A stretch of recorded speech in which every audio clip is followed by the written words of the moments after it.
Bien, et en effet, on va quitter l'urbanisme pour parler de mobilité, avec la tarification du transport scolaire pour l'exercice 2020-2021. Alors malheureusement, Albert n'était pas disponible, et comme on est sur une question de finance, c'est David Lucas qui va prendre au pied levé sa place de rapporteur. Alors, délibération numéro 5, donc, comme vous le savez, au 1er janvier 2017, à la constitution de la communauté d'agglomération, la communauté d'agglomération est devenue autorité organisatrice de la mobilité sur son territoire et à ce titre en matière de transport scolaire. Par convention de délégation, la gestion et l'exploitation des services de transport ont été délégués à la région Normandie depuis 2017. Pour autant, la communauté d'agglomération reste la seule autorité compétente pour fixer les tarifs qui sont appliqués sur les circuits relevant de sa compétence, les circuits intégralement situés sur le territoire. Pour information, 91 circuits sont de la compétence de la communauté d'agglomération qui concerne 4200 élèves. Depuis sa prise de compétence en matière de transport public routier en septembre 2017, la région Normandie a engagé plusieurs travaux d'harmonisation pour définir les modalités d'organisation du transport scolaire et a notamment défini une tarification scolaire unifiée à l'échelle de la Normandie. Cette tarification s'applique aux élèves empruntant des circuits sur des territoires n'ayant pas la compétence transport scolaire, aux circuits régions, c'est-à-dire les circuits non situés intégralement sur le territoire de l'AOM. Une première étape a été réalisée la rentrée 2019 avec la mise en place de la nouvelle grille tarifaire. La rentrée scolaire de septembre 2020 terminera l'harmonisation avec une grille tarifaire définitive. Donc vous avez un tableau de présentation de la tarification qui est proposée à l'échelle de la région. Donc on passerait de 110 € à 120 € pour les demi-pensionnaires inscrits dans le secondaire, 55 € à 60 € pour les internes inscrits dans le secondaire ainsi que les primaires.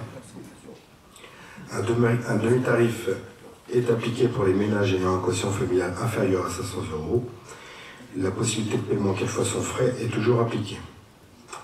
Vous avez les tarifs qui sont actuellement en vigueur sur la communauté d'agglomération. Ça concerne les demi-pensionnaires des internes 1, 2 ou 3 enfants. Et pour information, les recettes liées aux inscriptions représentent environ 8% du coût du service.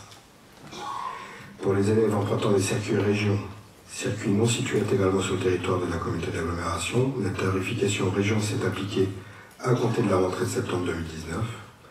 L'application de tarifs distincts pourrait se révéler contraire au principe d'égalité des usagers devant le service public. Par courrier en date du 16 décembre 2019, la région sollicite de nouveau la communauté pour connaître les tarifs à appliquer à compter de la rentrée 2020 sur les circuits relevant de sa compétence. Donc la commission, donc vous avez une estimation des recettes avec les tarifs région. Et la commission Habitat, Mobilité, Urbanisme, Patrimoine du 13 février a émis un avis favorable pour l'adoption de la tarification région à compter de la rentrée de septembre 2020.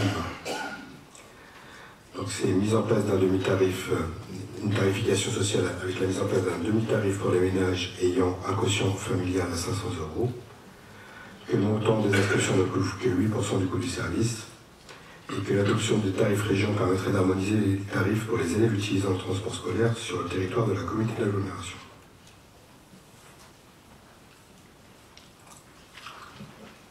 Merci. Est-ce qu'il y a des interrogations?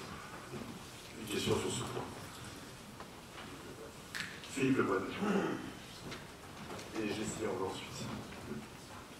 Oui, il va falloir fournir un argumentaire assez intense dans les mairies parce qu'on fait subir aux familles 25% d'augmentation.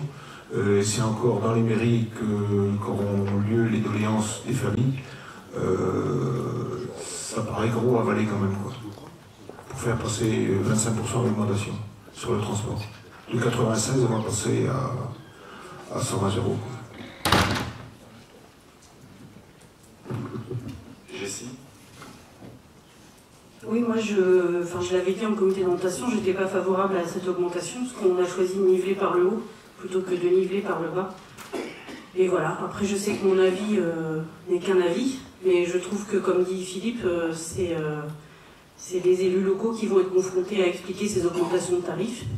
Je me suis prêtée à un petit jeu, j'ai calculé un enfant de maternelle, une famille avec 3 enfants, un enfant demi-pensionnaire en maternelle, un enfant collégien demi-pensionnaire et un lycéen interne, ce qui est le cas dans nombreuses familles. Aujourd'hui, ils payent 182 €. Et demain, ça fera 240 €. Donc effectivement, ça fait pas une augmentation pharaonique si on ramène ça au jour d'école, mais ça, plus ça, plus ça, plus ça. Et parfois aussi, quand on, sans vouloir faire des raccourcis à 2 centimes, quand on voit des cars passer avec très peu d'enfants, on peut se dire aussi que le coût du service aujourd'hui pourrait être moindre. Donc quand on nous dit qu'il représente 8%, que le tarif que l'on facture aux familles représente 8% du coût réel, on pourrait diminuer le coût du service et on serait peut-être pas obligé d'augmenter les tarifs à la rentrée prochaine. Voilà. Donc je sais bien que c'est inéluctable, voilà, mais quand bien même on vote non ce soir à la majorité, de toute façon à terme ça augmentera. Et voilà. Je voulais juste voilà, émettre un avis défavorable à cette proposition d'augmentation. Est-ce qu'il y a d'autres remarques, Marie-Hélène? Oui, en complément à l'intervention de Jessie, ce serait quand même intéressant, puisque c'est normalement l'AGLO qui a la compétence, mais c'est la délègue à la région, de se poser la question de revoir complètement le système de transport scolaire, de travailler peut-être avec des minibus. Ça fait un moment que j'en parle, je sais que c'est un gros travail et bon, c'est pas simple de s'atteler à cet ouvrage-là, mais on n'arrivera pas à réduire les coûts de transport scolaire si on ne remet pas en cause le système de ramassage actuel. Parce que le but, c'est quand même d'apporter des services. Il y a peu de monde dans les bus, qui prouve que le service n'est pas forcément adapté aux besoins, et si c'est de plus en plus cher, c'est encore les zones les plus rurales qui vont en pâtir. Donc c'est vrai que dans l'avenir, il faudra quand même envisager de revoir complètement le système de transport. Mais c'est une question de modèle économique. Si vous avez écouté les informations aujourd'hui, au Luxembourg, ils ont opté pour un transport gratuit pour tous. Sauf qu'il y a une masse de personnes qui prennent les transports en commun qui est sans commune mesure. Là, le problème, c'est que malheureusement, nos communes rurales sont pas suffisamment peuplées pour avoir un taux de rentabilité qui permettrait d'avoir des coûts attractifs. Alors après, ça peut être un fonctionnement à perte, entre guillemets, mais c'est un vrai choix politique. Non, mais c'est pour ça que je me pose vraiment la question des minibus, parce que sur certains transports dans les communes, il y a des minibus, et avec des minibus, on peut avoir beaucoup plus de souplesse, on a besoin de moins adapter les points d'arrêt, et ça mériterait d'y réfléchir. Oui, Denis Petit. Je partage assez ton analyse, Marie-Hélène, sur le nombre d'enfants. Moi, ce que je constate, c'est que le département avait mis en place, en fait, de changer ses modes de ramassage. Avant, on était du porte-à-porte. On est passé sur des points de collecte à 2,5 km. Et là, il y a une baisse sensible du nombre d'enfants sur la fréquentation, qui n'a pas été anticipée, qui n'a pas été non plus fruit d'économie quand ça a été mis en place. Et ça, c'est bien dommage, parce qu'on a perdu le service de proximité qu'on avait dans toutes les finalement, pour aucune économie à la clé. Peut-être pour un principe de sécurité, fallait-il encore aussi avoir des exemples de ces problèmes de sécurité? Je partage ton avis, puisque j'étais tout nouvellement élue conseillère départementale quand le département a choisi cette politique, et nous étions 2 conseillers départementaux à s'être opposés à ce système, et avoir réclamé justement de revoir le système de transport scolaire et peut-être d'adapter des minibus pour le transport. Et à l'époque, c'était Louis Desloges et moi. Donc on était vraiment dans des zones qui étaient très concernées par le transport. Et si on veut garder de la population en zone rurale, si on veut attirer des familles, il faut qu'on trouve des solutions, sans ruiner la collectivité. Il y a la main de Raymond Béchet. Oui, je cautionne tout à fait ce que vient de dire Marie-Hélène. Pour ce qui est du maintien de la population dans les zones rurales, quand on voit comment fonctionne le ramassage dans nos communes, on peut se demander s'il y a des gens sérieux qui mettent ça en place. Vous avez 2 cars énormes qui se suivent le long d'une petite route, qui pourrait peut-être en avoir plein, j'en sais rien. Et le comble, c'est qu'ils vont passer devant la maison où l'élève habite et vont le déposer 2 km plus loin. Et on nous parle de sécurité. Je trouve que vraiment, il y a des choses à revoir. Et je cautionne tout à fait ce qui a été dit par Marie-Hélène et avant Julien. Est-ce qu'il y a d'autres interventions? Juste pour finir, effectivement, moi aussi j'étais jeune conseillère générale avec avec Marie-Hélène. Et l'opposition s'était opposée à ce A au nom de la sécurité justement, parce que c'était un coup flagrant pour le conseil départemental, mais on mettait en danger tous nos enfants qui marchaient le long des routes rurales, sinueuses, étroites, sans éclairage, et que le risque c'était surtout de créer des accidents et des morts chez nos enfants, y compris les plus jeunes. Y a-t-il d'autres interventions? A priori non. Je vous propose de passer au vote.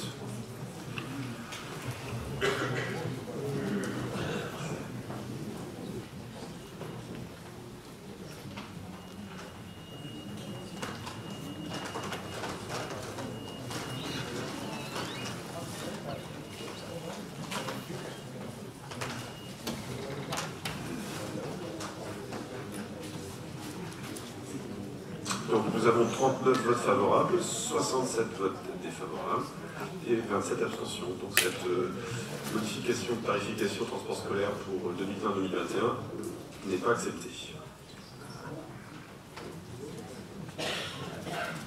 Alors, moi je précise que d'un point de vue juridique, il faut qu'on délibère pour maintenir les tarifs actuels. C'est-à-dire que le fait qu'on refuse la proposition qui a été faite dans la délibération nous oblige à délibérer en faveur du maintien des tarifs actuels.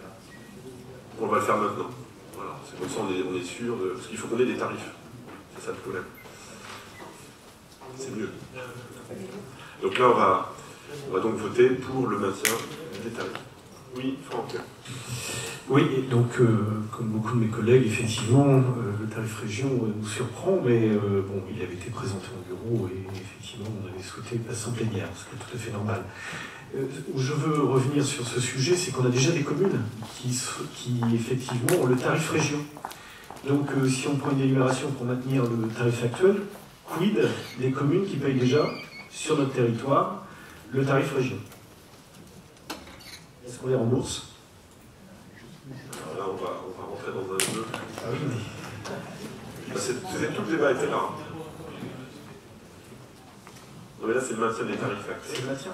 C'est le maintien actuel. Ah oui, oui. Non, mais c'est la règle régionale. C'est les lignes régionales, donc ils payent effectivement. On a des communes du territoire qui payent déjà le tarif région. Et je vois Madame le maire de Saint-Michel-de-Montjoie qui effectivement paye le tarif déjà, enfin les enfants de sa commune payent déjà le tarif régional. Et malheureusement, nous n'avons pas la main sur les tarifs de la région. Oui, Jocelyne. Oui, alors dans ce cas-là, on demande le remboursement de la...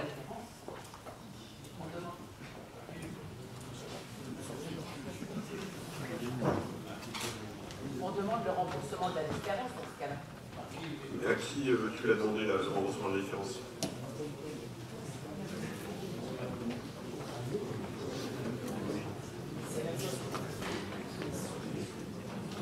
Que la communauté d'agglo rembourse la différence aux familles. Parce que je ne vois pas pourquoi il y aurait deux poids, deux mesures.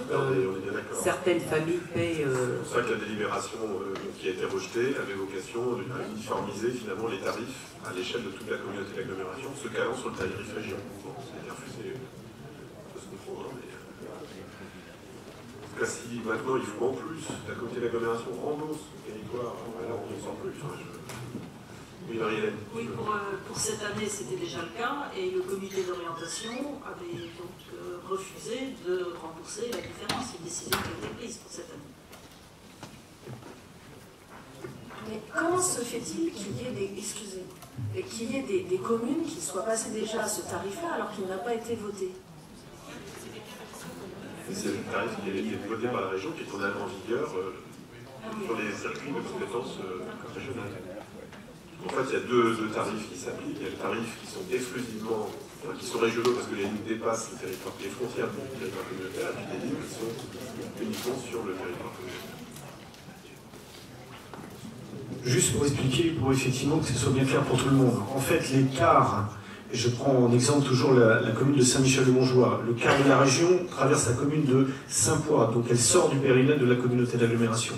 Donc dans ce cas, effectivement, c'est une ligne région, Et donc le tarif région est appliqué à la commune, enfin aux enfants de la commune de Saint-Michel-Montjoie. Et je crois que ce n'est pas la seule commune. Bien, donc on va passer à la délibération pour le maintien des tarifs tels qu'ils existent aujourd'hui. De toute façon, ça fera sans doute un nouveau débat dans un conseil communautaire ou dans des commissions après le mois d'avril.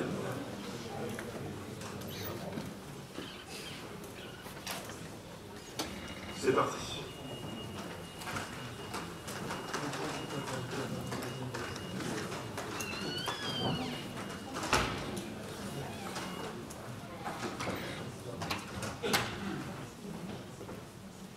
Voilà, donc une large majorité, l'Assemblée opte pour un maintien des tarifs existants avec 99 voix favorables. Nous avons 24 voix défavorables et 15 abstentions.